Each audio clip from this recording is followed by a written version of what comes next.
Hello and welcome to the next episode of the Real Estate Rundown. My name's Andrew Jones. I'm a partner here at Wright Hassel in the real estate team, and I'm joined today by my planning colleague, Rebecca Mushing. Hi, Rebecca. Hi. Obviously, Rebecca's our resident expert in planning, but specifically, I'm talking to Rebecca today about permitted development rights, something that a lot of my clients have raised fairly recently, so I thought it was worth just summarising some of the main points. So let's start with the basics. What are permitted development rights? Permitted development rights. So affectionately known as PD rights for those in the industry. They allow you to carry out certain building works or certain changes of use for properties without needing to go down the formal planning application route. So you don't need to gather all that information together and actually submit a detailed application to the council. It's effectively a national grant of planning permission. Right. Okay. And is there any limitations to that? As always, yes. There's always limitations when it comes to planning. There are a myriad of permitted development rights across all sorts of aspects of development. But each one in their own right will have their own set conditions and limitations, which are set down in the statute, which you need to comply with in order to be able to benefit from that right. So, for example, if you had a permitted development right to extend your building, for example, it would have some sort of condition around perhaps the length or how far it needs to be from a road, the height it can go to. That sort of condition might be in there. And is that all in the regulations? Is that? It's all in the regulations. Right. So you would treat those things as you would a condition on the planning permission. You would look at those and see it would set your parameters for what you can do under that permitted development right. And I've heard about sort of Article 4 sort of restrictions, and I've seen that come up on local searches when I've been doing some property transactions. What is an Article 4? Yeah, direction? So normally permitted development rights are open to everybody across the board, apart from where you've got Article 4 direction. So Article 4 directions are where a council can put one on, basically an Article 4 direction to disapply a certain permitted development right. So quite a topical one recently is houses in multiple occupation. Okay, yes. Some councils don't like those for a variety of reasons, so they will go through the process of putting an Article 4 direction. So is that where you might have a big, large, say, Victorian house, and you want to divide it up into separate units? And so some authorities will allow you to do that without going through the full planning process, but others won't? Yes, so you will have the right to go through that process under the permitted development rights, but some, for example, Rugby have done it recently. They'll consult. It may be in a certain patch of their administrative area, or it could be across the whole of their area, but it'll be to disapply that. So if that is put in place, you wouldn't be able to pursue it down the permitted development right. You'd have to go down the formal planning application route to be able to do that type of development. How would you know?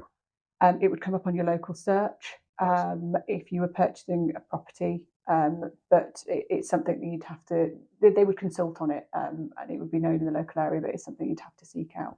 Okay. So are there any other restrictions that you need to be aware of? Probably it's useful to know in what sort of area your property is located in, because there can be some designations that prevent use of permitted development rights. So conservation areas or areas of outstanding natural beauty, heritage sites, that sort of thing can prevent you from using permitted development rights or restrict them. Okay.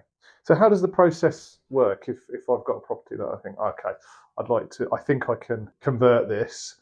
What do I have to do?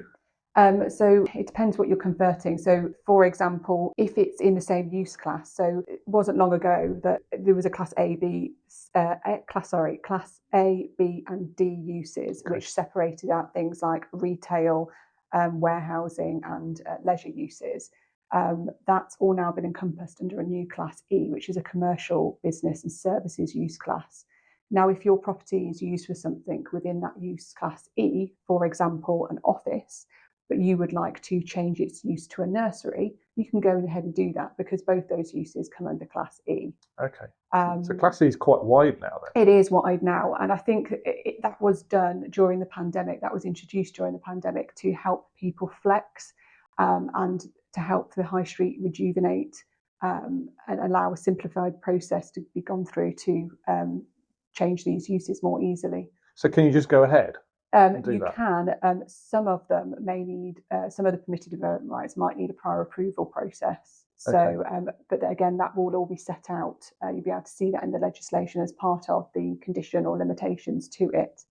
And that's not a formal application process. It doesn't include all the detail that you would have with a formal application process. It all relates, you would have to apply to the council simply for a specific detail. For example, transport or contamination. They might just want to know the detail around that and approve that detail rather than the whole principle. It's like planning application light almost. Yes, yeah. So a quicker and easier process in theory. In theory, yeah. Maybe not. Fair enough. And has it worked, in your opinion?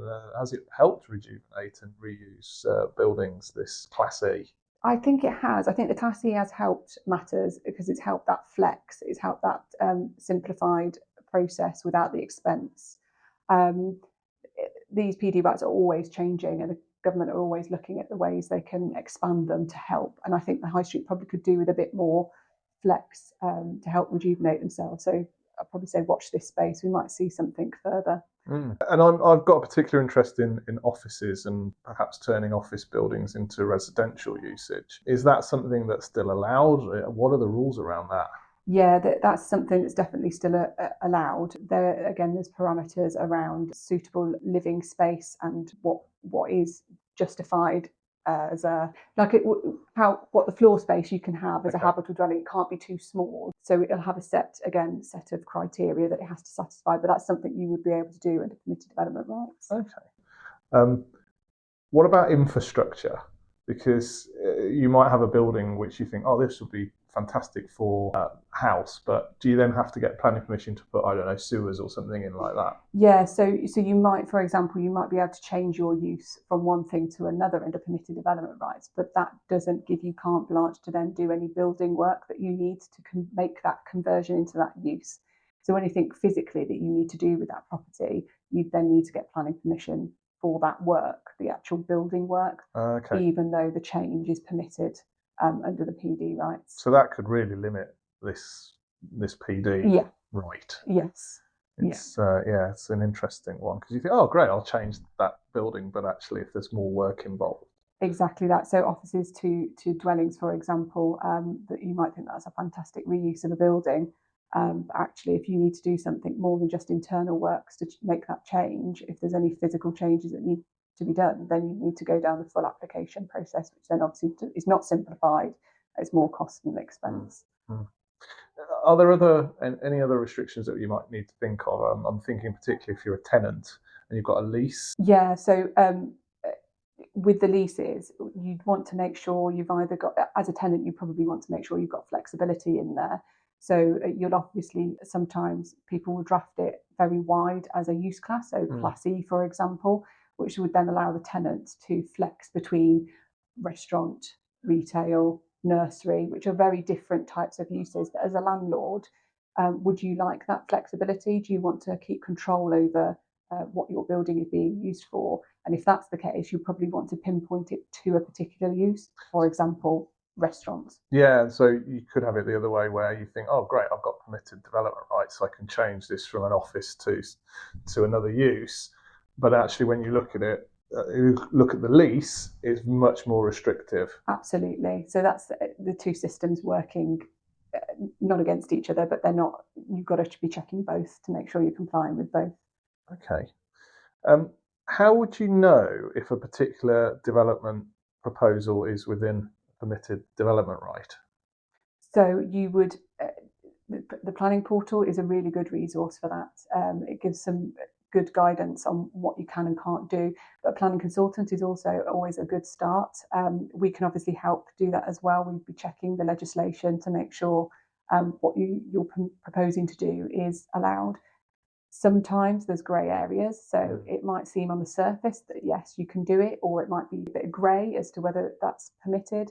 So we would always propose to go down the certificate route for certainty. So that's where you would put your proposals to the council in an application form, so the council consider whether they think what you're going to do is lawful under that permitted development right.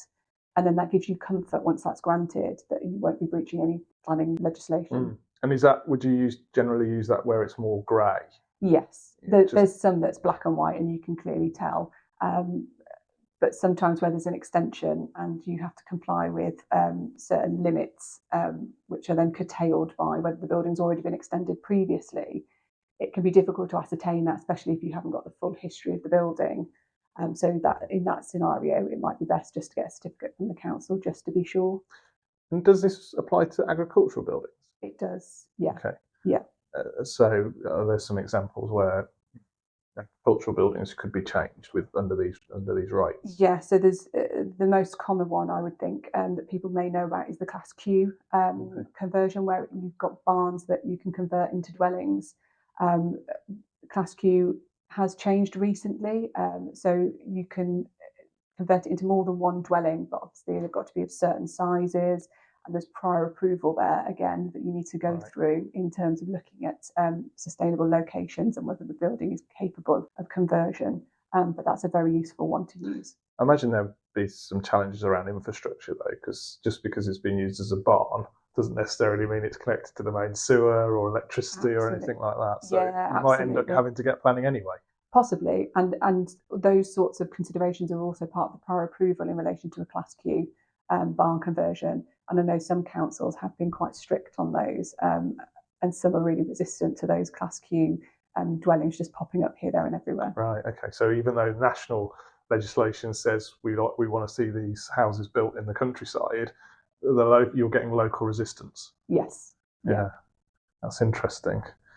Doesn't necessarily help with the challenge of getting new housing in place. No, especially when we have a target of 1.5 million. Yes, indeed.